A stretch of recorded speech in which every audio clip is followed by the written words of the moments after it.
Imena official muri gahunda y'amakuru agezweho tugiye guhera mu gihugu cya Brazil aho hari inkuru igira iti inka yishe umugabo washatse kuyifata ku ngufu. Ni mu gihugu cya Brazil mu gace ka Samambaia ni mu mujyi wa Federo haravugwa urupfu rw'umukozi wo mu rwuri w'imyaka 45 bivuga ko yageragezaga gufata inka ku ngufu. Uyu mugabo utatangajwe amazina yasanzwe yapfuye aryamye iruhande rw'inka yambaye agakingirizo yari agiye gukoresha afata ku ngufu iyo nka. Amakuru yatangajwe n'abakozi bagenzi be avuga ko uyu nyakwigendera yari yabanjirije abandi mu kazi ubwo yari agiye gukama inka ku gicamunsi cyo kuwa gatatu aho yari abasize aho bariraga. Nyuma yo kujya gukama bagenzi be bategereje kagaruka baraheba ariko bahise batangira kumushakisha nuko maze baza kumusanga yapfuye. Umwe muri bagenzi be yabwiye polisi ko bari baraye basangiye inzoga ariko nyakwigendera agira umwihariko wo kugaruka mu rwuri avuga ko agiye gukama andi mata. Ahagana saa 12:15 za mu gitondo nibwo umurambo we wabonwe n'abakozi bagenzi be basanga aryamye iruhande rw'inka yapfuye. Iperereza rya polisi ryatangijwe kugira ngo hamenyekane neza icyateye urupfu rwe ariko birakekwa ko yakubiswe bikomeye n'iyo nka ubwo yari agerageza kuyifata ku ngufu. Ibi byabaye nyuma y'amezi 5 undi muturage wo mu gihugu cy'Uburusiya Evgeny Kovoshnov yishwe n'inka muri Thailand nawe bivuga ko yashatse kuyifata ku ngufu. Ngayo nguko rero biratangaje. Reka tunyarukire muri Repubulika Iharanira Demokarasi ya Kongo mbere ko tujya ku nkuru ivuga ko bafashwe bari kwiba mu buye y'agaciro mu buryo butemewe n'amategeko. Minisitiri Nduhungirehe yahaye urw'amenyo Patrick Muyaya na Generali Ekenge.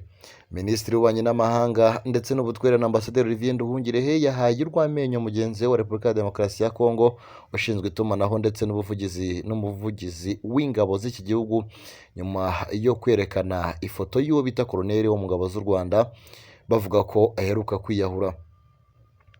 Kuwa kane tariki ya 9 Mutarama nibwo General Major Sylvain Ekenge wari kumwe n'abarimo Minisitiri Patrick Muyaya w'itumanaho ndetse na Therese Wegina Kayikwamba w'ububanyi n'amahanga bagiranye ikiganiro n'itangazamakuru. Ubwo Ekenge yari mashinja u Rwanda kuba ari rwo rwishe agahengerwa rwo na Repubulika Iharanira Demokarasi ya Kongo bemeranyije i Rwanda. Yaje kwerekana amafoto abiri y'uwo avuga ko ari Lieutenant Colonel Nzitonda Jacques wo mu ngabo z'u Rwanda wimanitse nyuma yo kurambirwa ibikorwa bya Perezida Paul Kagame. Ati ndizera ko mwabonye aya mafoto ku mbuga nkoranyambaga n'aya Koloneli w'umunyarwanda Lieutenant Colonel Nzitonda wimanitse ndetse mbere yo kwimanika yasize ubutumwa bwe nk'igihamya cy'uko yicuza ibikorwa bya Perezida Paul Kagame muri Repubulika ya Demokarasi ya Kongo. Minisitiri Olivier Nduhungirehe abinyujije ku rubuga rwe rwa X yahaye urw'amenyo Ekenge na Muyaya yashinje gutoragura ibihuha ku mbuga nkoranyambaga bakajya kubitangariza kuri televiziyo y'igihugu. Yagize ati Minisitiri w'ububanyi n'amahanga n'umuvugizi wa guverinoma ndetse n'umuvugizi w'igisirikare bose bigize ibicucu bose imbona nkubone kuri televiziyo kubereka abanyamakuru amakuru ibihuha yo guciririka kubabaje batoraguye ku mbuga nkoranyambaga. Nduhungirehe yunzemo ko yashimangiye ko urugamba rw'itangazamakuru ryo muri Repubulika ya Demokarasi ya Kongo ruciriritse ku rwa gisirikare ndetse na diplomasi ya kiriya gihugu kirwana. Reka tunyarukire ni muri ino nkuru igira iti 6 bafatiye mu bucukuzi bw'amabuye y'agaciro bunyuranyije n'amategeko. Polisi y'u Rwanda ku bufatanye n'inzego z'ibanze n'abaturage mu karere ka Kamonyi mu bikorwa bitandukanye yafatiye mu cyuho kuri uyu wa gatatu tariki ya 8 Mutarama abantu 6 bari mu bikorwa by'ubucukuzi bw'amabuye y'agaciro binyuranyije n'amategeko. Umuvugizi wa polisi mu ntara y'Amajyepfo Superintendent of Police Emmanuel Habiyaremye yavuze ko bafatiwe ahantu habiri hatandukanye biturutse ku makuru yatanzwe n'abaturage.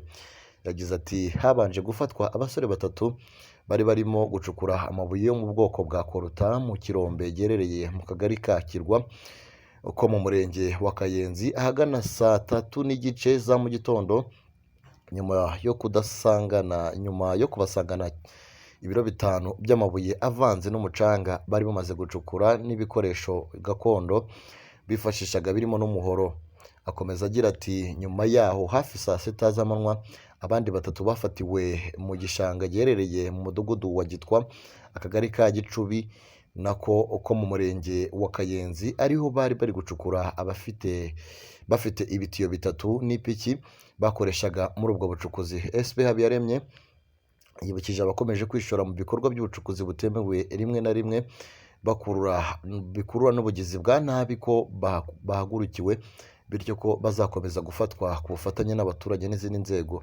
Yashimiye abaturage batanga amakuru atuma bafatwa, abasaba gukomeza ubwo bufatanye mu rwego rwo kurushaho kubuhashya bitewe n'ingaruka nyinshi zibukomokaho zakunze kugaragara nko guteza umutekano muke no kuvutsa abantu ubuzima.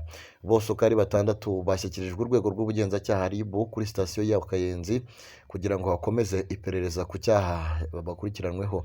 Ingingo ya 63 y'itegeko nomero 072/2024 ryo kuwa 26/6/2024 rigenga ubucukuzi bw'amabuye y'agaciro na kariyeri ivuga ko umuntu ukora ibikorwa by'ubucukuzi bw'amabuye y'agaciro nta ruhushya aba akoze icyaha. Iyo abihamijwe n'urukiko ahanishwa igifungo kitari munsi y'imyaka 2 ariko kitarenze imyaka 5, n'ihazabu itari munsi ya miliyoni 25 ariko itarenze miliyoni 50 cyangwa kimwe gusa muri ibyo bihano. Urukiko runategeka ubunyagwe bw'amabuye y'agaciro yafatiriwe agashyikirizwa urwego rubifitiye ububasha kugira ngo agurishwe mu cyamunara, gusubiranya aho yacukuye amabuye y'agaciro, gusana cyangwa kuriha ibikorwa remezo byangiritse, cyangwa gusana cyangwa kuriha imitungo y'abaturage yangiritse.